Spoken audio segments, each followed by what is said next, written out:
आप देख रहे हैं स्पूकी स्टोरीज इन हिंदी। तो चलिए बढ़ते हैं कहानी की ओर। रात के अंधेरे में मेको अपनी कार को दौड़ाए जा रहा था। मेको को खुद कार चलाना और दूर दूर की यात्राएं करना बहुत ही पसंद था। मेको की बगल वाली सीट पर उसका दोस्त रमेश बैठा था। वो दोनों मुंबई से मेहर भगवती के दर्शन के लिए जा रहे थे। मेको के माता पिता ने लाख समझाया था कि बेटा इतनी लंबी दूरी तुम लोग ट्रेन से सफर करो, पर मेकू को नहीं माना और अपने दोस्त के साथ कार से ही हो लिया। रात के करीब 2 बजे होंगे। कार सड़क पर भागी जा रही थी। रह रह कर इक्का दुक्का ट्रक आदि भी गुजर जाते थे। अचानक कार में कुछ गड़बड़ी मालूम हुई और मेको ने सड़क किनारे कार रोक दी। मेको कार से नीचे उतरकर बोनट खोलकर और जांच पड़ताल करने लगा। उसका दोस्त रमेश कार में ही बैठा था। काफी कुछ इधर उधर करने के बाद मेको ने रमेश से कार को चालू करने के लिए कहा, पर ये क्या, रमेश तो बार बार चाबियां घुमा रहा था, पर अब कार स्टार्ट होने का नाम नहीं ले रही थी।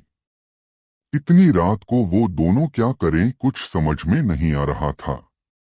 अचानक रमेश के दिमाग में एक ख्याल आया और वह सड़क पर खड़े होकर इक्का दुक्का आने जाने वाली गाड़ियों को रोकने के लिए हाथ से इशारा करने लगा, पर कोई भी गाड़ी रुकने को तैयार नहीं थी। ऐसा भी हो सकता है कि रात का समय और सुनसान इलाका होने के कारण कोई रिस्क नहीं लेना चाहता था, क्योंकि हाईवे पर रात को ऐसे लूटपाट बहुत ज्यादा होते हैं। अचानक उन्हें एक कार उनके पास आकर रुकती हुई दिखाई दी। बाबा आदम के समय की कार लग रही थी, या यूं कहें जैसे किसी राजा, मैं राजा की कार हो। कार के रुकते ही मेकू भागकर उस कार के पास गया। उस कार में ड्राइवर के अलावा 3 लोग और बैठे थे। इन 3 में एक महिला, एक बच्ची थी। मेकू को ने कार में बैठे लोगों से कहना शुरू किया, मेरी कार खराब हो गई है। कहीं अगर आसपास कोई बस्ती हो या कोई गरज हो तो वहां तक उसे पहुंचा दिया जाए। उसकी बात को सुनते ही उस कार का ड्राइवर नीचे उतरा और अपनी कार की डिक्की में से एक पतला वायर निकाला। मैगू कुछ समझ पाता तब तक वो ड्राइवर अपनी कार से मैगू की कार को बांध दिया। कार को बांधने के बाद उस ड्राइवर ने इशारे से मैगू को अपनी स्टीयरिंग सीट पर बैठने का इशारा किया। मेकू के स्टीयरिंग पर बैठते ही रमेश भी मेकू के बगल वाली सीट पर बैठ गया। अब उनकी कार को खींचते हुए वह पुरानी कार एक कच्चे रास्ते पर आगे बढ़ने लगी। मेकू और रमेश निश्चिंत लग रहे थे। उन्हें किसी भी तरह का डर नहीं लग रहा था, क्योंकि इस पुरानी कार के यात्री समृद्ध घराने के लग रहे थे।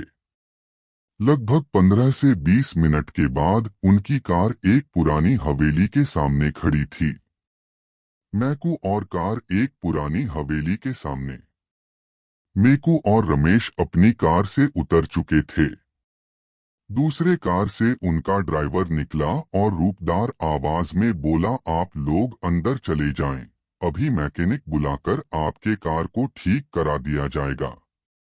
उसके बाद आप लोग अपने रास्ते। मेकू और रमेश कुछ कहे बिना उस ड्राइवर के साथ उस पुरानी हवेली में प्रवेश कर गए। हवेली बहुत ही बड़ी थी और बहुत ही पुरानी लग रही थी, और एक बात मैकू और रमेश को चौंकाने वाली लगी कि इतने समृद्ध लोगों के रहते हुए भी हवेली इतनी गंदी क्यों लग रही है। जगह जगह पर जाले लटके हुए थे, अजीब तरह की बू भी आ रही थी।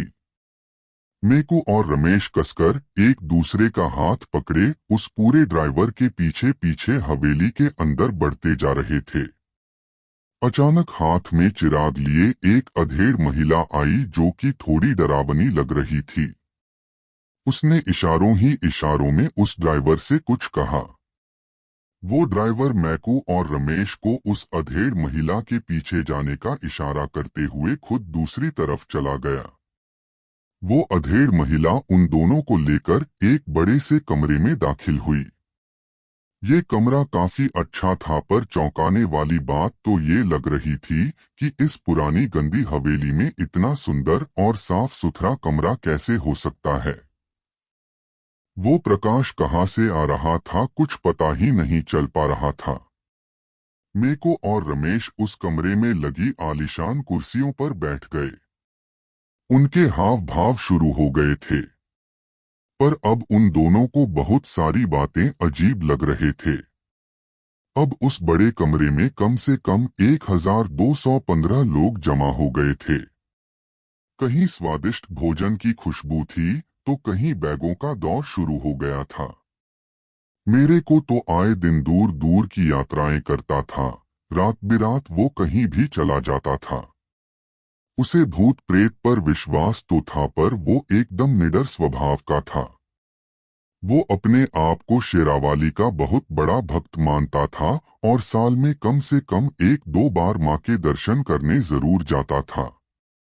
उसके गले में माँ की माला हमेशा लटकी रहती थी और साथ ही उसके शर्ट के ऊपरी जेब में एक छोटा सा दुर्गा चालीसा। उसे जब भी थोड़ा समय मिलता इस चालीसा को निकालकर पढ़ लिया करता था, पर आज निडर मेको को लगने लगा कि वह और उसका दोस्त किसी मुसीबत में फंसने वाले हैं। उसके आसपास के लोगों का व्यवहार कभी कभी अजीब चौंकाने वाला होता। मेरे को फिर भी नहीं डरा और हिम्मत से काम लिया। उसने अपने दोस्त को उठने का इशारा किया और पास में लगे एक सोफे पर बैठने का इशारा किया और इशारे में ये भी कहा कि मेरा हाथ कसकर पकड़े रहना, डरना बिल्कुल भी नहीं। अब मेको और रमेश जिस सोफे पर बैठे थे वहां पास ही में एक आलीशान शीशा लगा था। मेको तिरछी आंखों से रह रहकर उस शीशे में देख ले रहा था। रमेश को अजीब लगा कि मैकू उन कुर्सियों पर से उठकर इस सोफे पर क्यों बैठा। शायद मैकू रमेश के जैन में उठने वाली बात को समझ लिया था। उसने उसे शीशे में देखने का इशारा किया। ये क्या? जैसे ही रमेश ने शीशे में देखा उसकी तो सिटी बिट्टी गुल हो गई। डर से उसका चेहरा पीला पड़ गया। दरअसल उस हॉल में चलते फिरते अच्छे लोग उस शीशे में बहुत ही भयानक लग रहे थे। इतने भयानक कि रमेश का कलेजा उसको मुंह को आ गया। वो पसीने से पूरी तरह से भीग गया। शीशे में उसने ये भी देखा कि ये लोग जो पानी या मदिरा पी रहे हैं वो खून जैसा लग रहा है। ये लोग जो खा रहे हैं वो किसी मांस या हड्डियों लग रही हैं। वो अब पूरी तरह से परेशान था, क्योंकि उसे लग रहा था कि अब उन दोनों का बचना मुश्किल है। अभी वो आपस में कुछ बातें कर पाते हैं। तभी एक बूढ़ा बड़ी बड़ी मूंछों वाला उनके पास आ पहुंचा। वो लोई ओढ़े हुए था और उसके पीछे पीछे 2-3 सेवक टाइप के लोग थे। वो बूढ़ा मुस्कुराते हुए से बोला, आज मेरी पोती का जन्मदिन है। अच्छा हुआ आप लोग भी आ गए। हमारी पोती का जन्मदिन धूमधाम से मनाया जाएगा और इसमें शामिल होने वाले सभी लोगों को रात सी कपड़े पहनने होंगे, तो आप लोगों से गुजारिश है कि पास के कमरे में जाकर अपने पहनावे बदल लें। ये बात कहते हुए वो बूढ़ा बार बार मेगू के गले में लटकती हुई माला को देख रहा था। उस माला की तरफ जब भी उसकी नजर जाती तो वो थोड़ा सा भयभीत लगने लगता। तभी अचानक एक खूबसूरत बच्ची वहां आ गई और उस बूढ़े की ओर देखकर बोली, दादाजी आप मेरे जन्मदिन पर मुझे क्या उपहार देने वाले हैं? वह बूढ़ा हंसा और मेरे को और रमेश की तरफ देखते हुए बोला, कुछ ऐसा जिसे तुम हमेशा याद रखोगी। इतना कहकर बूढ़े ने जोर से अठास किया। ऐसा लगा कि उसकी अठास में पूरी हवेली अठास करने लगी। अब माहौल और भी डरावना होता जा रहा था। खैर मैकू ने अपना विवेक नहीं खोया और रमेश का हाथ पकड़कर पहनावा बदलने के लिए पास के बताए कमरे की तेजी में चला गया। कमरे में पहुंचकर जब रमेश डर के मारे अपने कपड़े उतारने लगा तो मेरे को ने उसे रोका और कहा, बेवकूफ मत कर, अपने कपड़े को पहन कर रख और साथ ही अपनी जेब से दुर्गा चालीसा निकाल कर रमेश की जेब में रख दिया और कहा, डर मत, देखा नहीं मेरे गले की माला को देखकर वह बूढ़ा कैसे डर रहा था। अब उन दोनों ने वहां रख के राजसी कपड़ों को अपने पहने हुए कपड़ों के ऊपर ही पहन लिया। कपड़े पहनने के बाद मेकू ने रमेश का हाथ कसकर पकड़ते हुए कहा, डरना मत, हम लोगों के साथ माँ है और उनके रहते ये भूत प्रेत हम दोनों का कुछ नहीं बिगाड़ सकते। इसके बाद वो दोनों कमरे से निकलकर फिर से उस बड़े हॉल में आकर उसी सोफे पर बैठ गए। देखते ही देखते पार्टी शुरू हो गई। उस बूढ़े की पोती किसी राजकुमारी से कम नहीं लग रही थी, पर उसी को शीशे में देखने पर वो बहुत ही बदसूरत और डरावनी लग रही थी।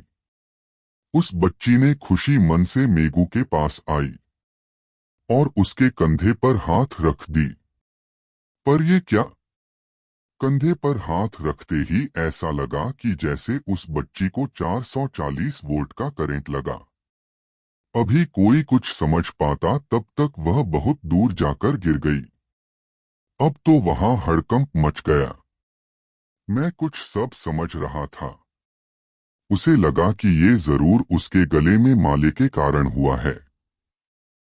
उस बच्ची के दूर गिरते ही कई भूत प्रेत उसे उठाने में लग गए, जबकि वो बूढ़ा दौड़कर मेकू के पास आया और थोड़ा तेज आवाज में पर डरते हुए बोला, मैंने आपसे कहा था कि आप अपने कपड़े उतार कर हमारे यहाँ कपड़े पहने और आपने नहीं माना। आपके गले में जो माला है उसे भी उतार कर रख दीजिए, यही हमारे यहाँ की प्रथा है। नॉइस मेको ने नाम इससे रहलाते हुए कहा कि वो किसी भी हालत में इस माला को नहीं उतारेगा, और इतना कहते ही वो रमेश का हाथ और कस के पकड़ते हुए खड़ा हो गया। अब तो उस कमरे का हाल पूरी तरह से भयावह हो गया था। जो लोग सीधे साधे लग रहे थे अब वो बहुत ही भयानक हो गए थे। कुछ के तो दांत भी बाहर आए हुए थे और कुछ अजीब हरकतें करते हुए मैको और रमेश को डराने की कोशिश कर रहे थे, पर किसी की हिम्मत नहीं हो रही थी कि इन दोनों के पास आए। रमेश से कहा कि लगभग सुबह होने वाली है और सुबह होते ही ये भूतिया माया दूर हो जाएगी, इसलिए हमें कुछ समय और निडरता के साथ इनका सामना करना है। इसके बाद वो दोनों फिर से वही सोफे पर बैठकर आंख बंद करके माँ भगवती को याद करने लगे। उनके अगल बगल में बहुत सारी आवाजें चीख पुकार आ रहे थे, पर वो इन सबसे बेखबर होकर बस माँ का नाम लिए जा रहे थे। कुछ समय के बाद अचानक आवाजें आनी बंद हो गई। मैकू और रमेश ने अब अपनी आंखें खोल दी। अब वहां इन दोनों के अलावा और कोई नहीं था। हवेली भी तो नहीं थी, तो क्या भैया दोनों सपना देख रहे थे? खैर वो दोनों उठे और वहां से चलने को तैयार हुए। सुबह होने वाली थी और सूरज की आभा उस जंगल में धीरे धीरे फैलना शुरू हो गई थी। अचानक मेघू कार के पास गया और दरवाजा खोलकर बैठ गया। उसने कार को स्टार्ट की तो वो बिना देर किए चालू हो गई। अब उसके बगल में रमेश भी बैठ चुका था।